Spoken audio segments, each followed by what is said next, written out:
Once again, good morning. I should have said Chukma. Sahipach Pisalika.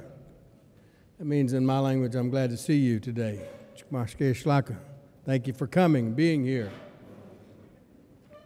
We have a strong week ahead of us this week. We are glad to be in this land called California, Sacramento. It's my understanding that we were here about 5 or 6 years ago, 6 years ago, I believe. And it's always a good time here. I saw something this morning, though, we don't see much in Oklahoma. Rain. We haven't seen very much the last couple of years, not enough. But it's going to be a great day. For those of you who are just coming in, thank you for being here. We're going to go ahead and get started so that we can be on time. We're just a little bit ahead this morning, but I know how things go. We'll probably slow down a little bit as time goes. But we do have a great morning lined out this morning. I want to, before we get started, acknowledge the local planning committee, Don Arnold. Don, if you're here, Don's probably busy. He's out running around making things happen. And for all the volunteers, all of those folks who are here helping to get this convention started, get it underway. I can tell you that having been on one of those event staff, it's very difficult to get people, not just to get them to show up, but to get them organized, get them all in place. And we can't do it without volunteers. We depend on them to everything from stuffing bags, for helping people get directions. We had a fabulous night last night, the welcome reception once again. Just some beautiful dancers. Just to be able to experience a little bit of the culture here, the local culture, is definitely inviting. So with that, we're going to get underway. Our first speaker, here to welcome us to California, is Congressman Javier Becerra, representing California's 31st District. First elected to the U.S. House of Representatives in 1992, Representative Becerra serves as Vice Chair of the House Democratic Caucus, is a member of the powerful Committee on Ways and Means, and is ranking member of the Ways and Means Subcommittee on Social Security. Representative Becerra has used his position to increase opportunities for working families and has been a key Indian country ally on taxation issues and a champion for financial education. He was also the recipient of the 2010 NCAI Congressional Leadership Award. Please help me welcome Congressman Javier Becerra.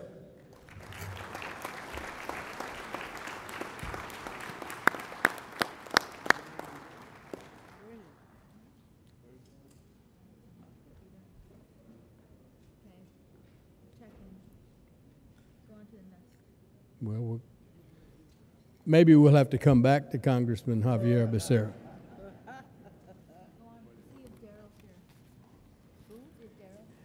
Is Darrell Steinberg here?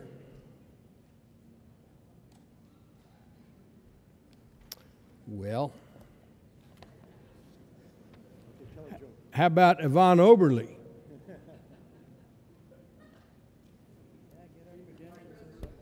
I was going to tell a joke, but I think the joke's on me already. How about Jefferson Keel? He's here. Go ahead and give your remarks. Okay. I'll tell you what. I'll pull an old Indian trick. I'll do mine.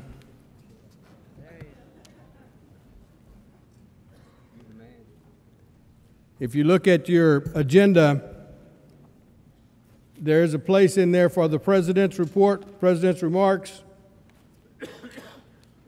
I will do that now. I was hoping to have a audience, you know, the governor of the state of California in the audience. No. Once again, good morning. Thank you for being here. Thank you for coming and helping us to get this conference underway. Tribal leaders, federal officials, distinguished guests, good morning. As I said, it's already a couple of times, it's good to be back in Sacramento. 6 years ago, we were here. And by some accounts, I understand it was the largest convention that NCAI has ever had. We're hoping that this time, this week, will be our largest convention. And I understand it's underway. Before I begin the official remarks, though, I want to recognize the executive board seated here before you. We can't do our work without their commitment, and I want to thank them personally for their commitment and their hard work on behalf of Indian country and for helping me to get things going. We have the first vice president who fills in for me in a lot of places, and I really want to thank her for her leadership and appreciation, particularly on some issues that are very close to home. But I want to thank you for your commitment. And once again, also to reiterate our thanks to our many sponsors, and especially the local planning committee, who's welcomed us so warmly into your region. And for an amazing welcome reception last night. Yes. I want to also let you know that Juana and Don, they have this north and south thing going on in California. I don't really understand that, but I understand that there's a little bit of competition between the north and south. I don't really know where the line is, but with a name like Dixon, it's almost like a Mason-Dixon line. Oh, we call it a Mile-Dixon line. There you go. But I just had to put that in there. Yeah, that's good. By the way, I want to recognize Juana Mile-Dixon's sister, Patricia Dixon. I understand she was awarded and recognized by the University of San Diego School of Leadership and Education Sciences as a remarkable leader. She received the 2012 Remarkable Leaders Award this past weekend. She was recognized for founding and sustaining one of the oldest American Indian Studies departments in the United States. As I said earlier, welcome. Our national conventions are important for so many reasons. The people, the connections we share, and most importantly, the work that we do on behalf of Indian country. Nearly 70 years ago, the leaders who came before us, our founders, set forward a path for us to build an institution on, an institution to protect our rights and our sovereignty. Through their efforts, Indian country became unified. They didn't have a crystal ball, but what they could see was a future in which challenges lay ahead. One of those tribal leaders, I'm not sure he was a founder, he wasn't that old, but he was one of the leaders that came before us, Richard Milanovich. He was the chairman of the Agua Caliente tribe. I mention him because he was always willing to provide advice and direction, but not just advice and direction. He was also willing to provide resources for us to be able to do things that we couldn't do without that type of assistance. He was a true friend, a visionary leader, and we miss him greatly. We lost him last year. As I said, over the past 70 years, we've risen to meet many challenges, and we've done it together. We work together, and I thank each of you for being part of that, for your continued commitment to the legacy of our founders, to our people, and to our cultures. We, collectively, are the National Congress of American Indians. As members, you work every day to strengthen our people, our communities, and our governments. I'm proud to be associated with an organization like this, and I'm even more proud to be standing here as the president of this great organization. Almost a year ago, the canoes of the Pacific Northwest tribes pulled up to the shores of the Willamette River in Portland, Oregon. That began our 68th annual convention. Last year, our meeting helped us to reflect on our footprints into the future. And from that convention, we all walk into the future with a purpose. We understood that the course we set toward a stronger unity for generations to come was a course left for us and what we need to leave for future leaders. We did so knowing that in a year we would come together here in Sacramento for a constitutional convention to reaffirm the fundamental purpose of this organization, to represent the unified voice of all Indian country, of all Native people. That's one of our purposes here this week, and I know that we will accomplish that. This constitutional issue affects all of us, affects everyone. We've had the last couple of years to work on this, and I know there will be significant dialogue with all of us present, and with that dialogue, we can move this to consensus, reach consensus, and move on. There's much to do, and I ask you to participate in the days to come in this convention process, this constitutional convention process. Tomorrow, we'll engage in discussion about the policy priorities for Indian country, not only for the next 4 years, but for generations to come. Now, I know that you all know there's only 2 weeks left to the presidential election. We need to prepare our message for our partners in the federal government. We need to review the platforms and the platform we put forward in 2008. It's important that we remind the United States government that no matter who sits behind the desk in the Oval Office, the federal trust responsibility will always be a sacred obligation. It is not a line item. It is not discretionary. It is a fundamental obligation to the American Indian people. We need everyone here tomorrow morning to share your ideas. It'll be one of the most critical conversations of this convention. Last year, when I accepted the nomination to be the president of this organization for a second term, I understood the work that we had ahead of us. And over the last 12 months, this organization and our membership have worked hard to strengthen Indian country and to protect our sovereignty. In the materials in your bag that you received, you'll find the NCAI annual report for 2011 and 12. This report looks at the accomplishments and efforts of NCAI, annual convention to annual convention. You'll notice that the cover title of our annual report this year is Our America, Strengthening Native America. This title comes from the theme and focus of the 2012 State of Indian Nations address that I delivered last January. I delivered that address just blocks from the Capitol, U.S. Capitol, and the White House, and just days after President Obama delivered the State of the Union address. In the address, we outlined a vision and a path for a stronger, more prosperous Native America. A Native America that defines us and that we define as Native peoples, cultures, and governments. I called for greater flexibility in government policy. I called on the federal government to free our economies and remove constraints of the past. Most importantly, I outlined what we could do for ourselves, our economies, our people, and our cultures. Our America is defined by what we choose to do. It's also not just limited to the actions we take inside the borders of our sovereign nations. We are America's first people, and yet we were the last to secure our right to vote.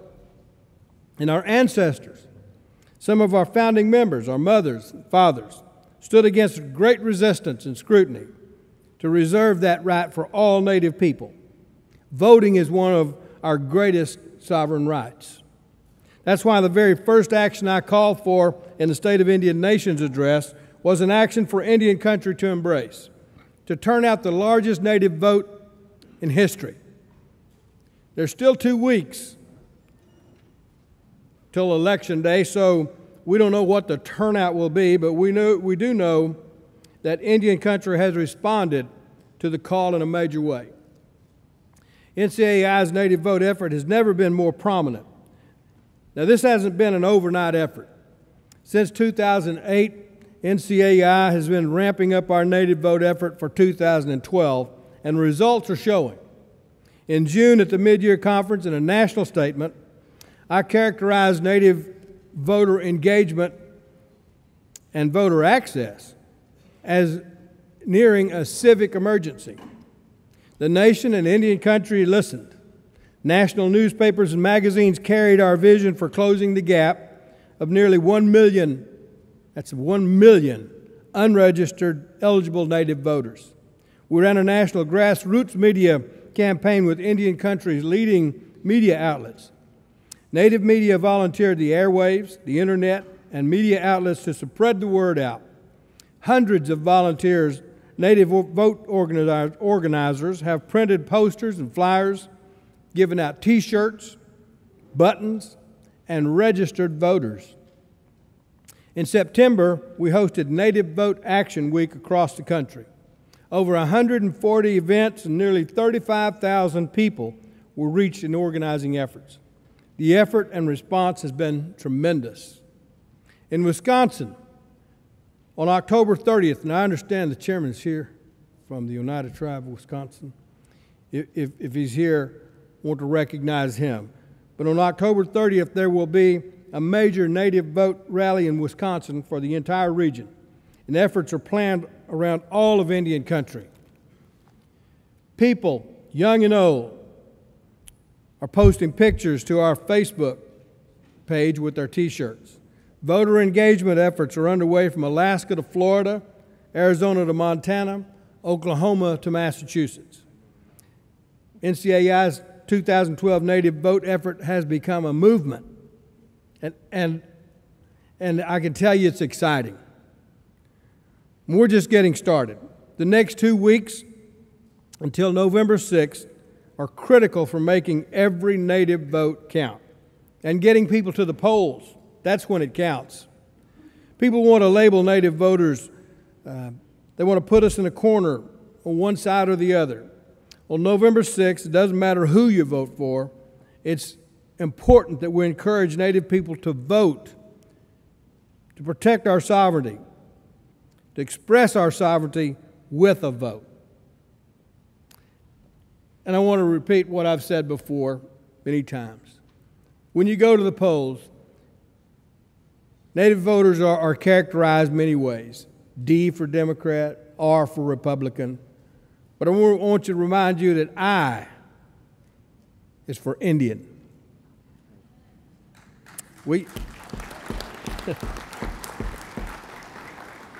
It's important that we support and vote for those who understand our issues and those who are willing to uphold the federal trust responsibility and honor our unique place in the American family of governments.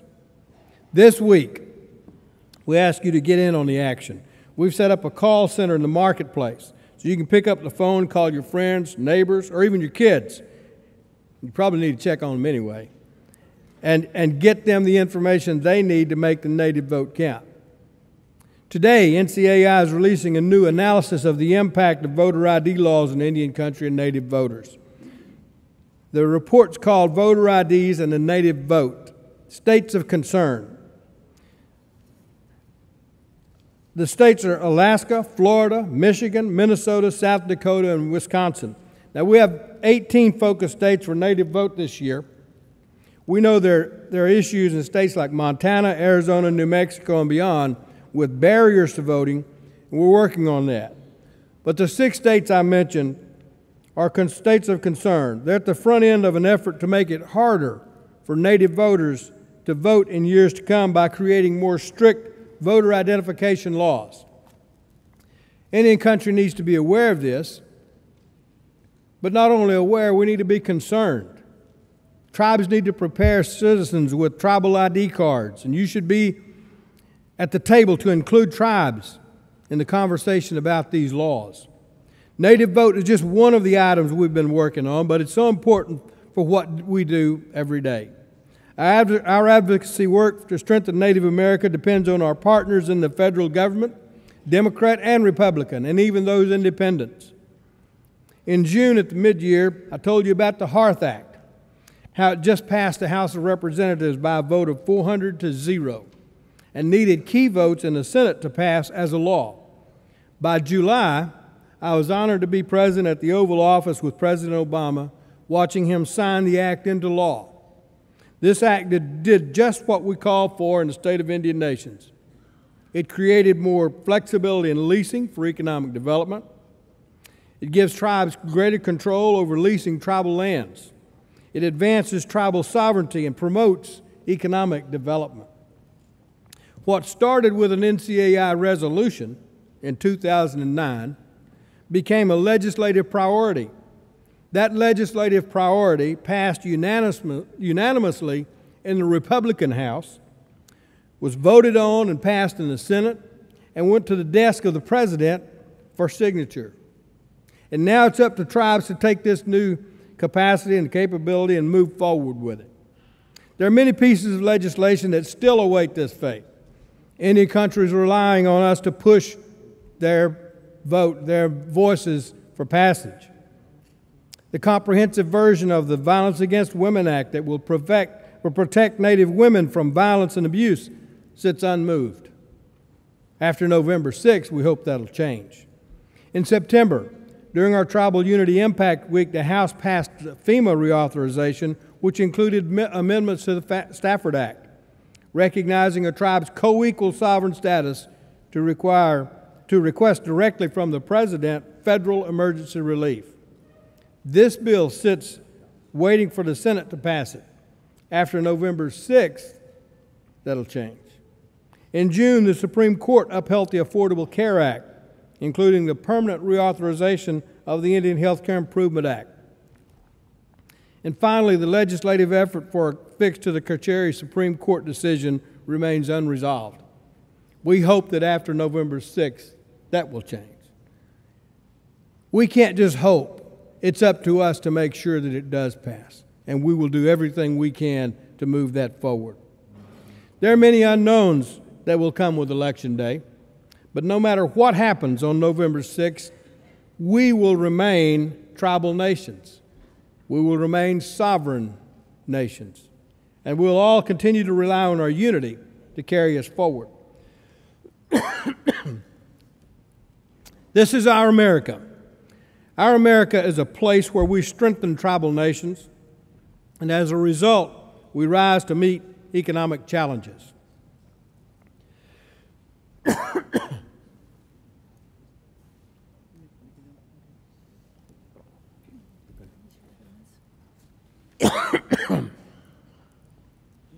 No, I'm good. Our America is a place where our rightful place at the ballot box is secure, and we honor that rightful place through our civic participation. Our Native America is so much and so many things to all of us, and in our work we honor that legacy. Let us do that this week. This week I hope you'll celebrate our unity, celebrate our accomplishments, and commit to strengthening our America today and for future generations. Remember, these are our rights, our sovereignty, and this is our America. Recently, we've lost some important Native American leaders. As the nation focuses on the controversy over the Libya consulate attacks, we in Indian country mourn the loss of a Native diplomat, Ambassador Chris Stevens. Ambassador Stevens grew up in this area of North Carolina. California. You know, you lived there. Yeah, I've been there too. Of Northern California, and was a member of the Chinook Nation. He was one of only a handful of Native people who've ever served as an ambassador. This morning, we heard the sad news that Russell Means passed away. Now, Russell Means, like him or not, some people love him, some people didn't agree with his politics, and some people did. But Russell was a true diplomat. He was a symbol of the strength of Native America. He was a friend to Native Americans. He's been called the most famous American Indian since Sitting Bull and Crazy Horse by the Los Angeles Times, and recognized as a natural leader with a fearless dedication and indestructible sense of pride. He was a political activist and an early leader of the American Indian movement who had counted 9 assassination attempts on his life. He lost his fight with cancer. According to his son, Scott Means, I'm quoting, "My dad now walks among our ancestors. He began his journey to the spirit world at 4:44 a.m. with the morning star at his home and ranch in Porcupine, South Dakota. There will be 4 opportunities for the people to honor his life, to be announced at a later date. Thank you for your prayers and continued support. We love you. As our dad and husband would say, may the great mystery continue to guide and protect the paths of you and your loved ones." We want to honor him and all the others that we have lost over the past few years. But once again, those great leaders left us a legacy, something that we must continue to strive for, and that is to protect the sovereignty and strength of Native Americans. Our strength is in our unity. Our strength comes from the fact that we are sovereign nations. We will remain sovereign nations no matter who is elected on November 6th. If I ask you right now how many Democrats are in the room, we'd all raise their hand. You know, some would raise your hand. If I ask how many Republicans are in the room, a couple of you would raise your hand. Those who are not fearful or ashamed of it. But if I ask you how many Indians in the room, everybody would raise their hands. That's what we have to remember. We are Native Americans. We have a rightful place in this family of governments, and through our strength and our sovereignty and our unity, we will protect that for generations to come. Thank you. Let's enjoy this week.